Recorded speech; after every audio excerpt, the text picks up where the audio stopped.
In the Old Testament, there's this wonderful little book that carries the story of a man named Jonah. It seems like Jonah was living in a day when God was calling out in his life to go to a city called Nineveh and to preach the gospel.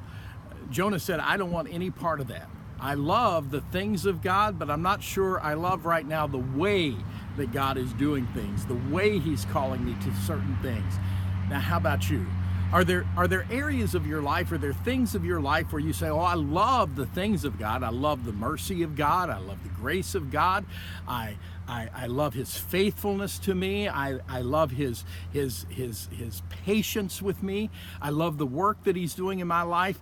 But I'm not so sure I love all of the ways of God. You see, there's certain areas in my life where I just want to just kind of hang on to that area and have my way. That's what Jonah was saying. He was saying, I love the things of God. I'm not so sure I love all the ways of God. And it says that he went on the run. And it specifically says in chapter 1 of Jonah, it says that he ran from the presence of the Lord. It doesn't say he ran from the city so much as it does that he ran from the presence of the Lord. It says it twice in chapter 1. Now, how about you in those areas of your life? How about me in the areas of my life where I struggle?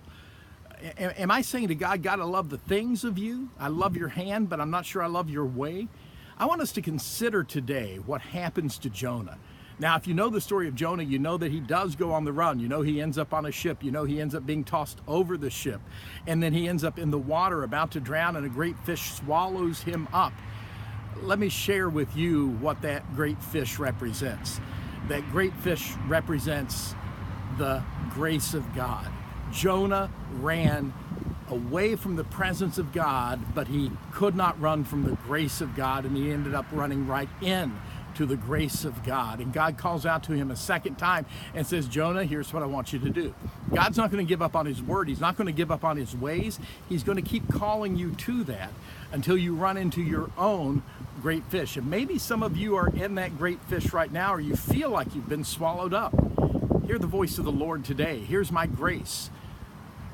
I'm calling out a second time, He says to you. So consider those things as you work your way through this weekend and as you go into next week. And remember that the grace of God is always there, and you will not escape it if you belong to Him. God bless you. Thanks for tuning in to Connections, and we'll see you very soon.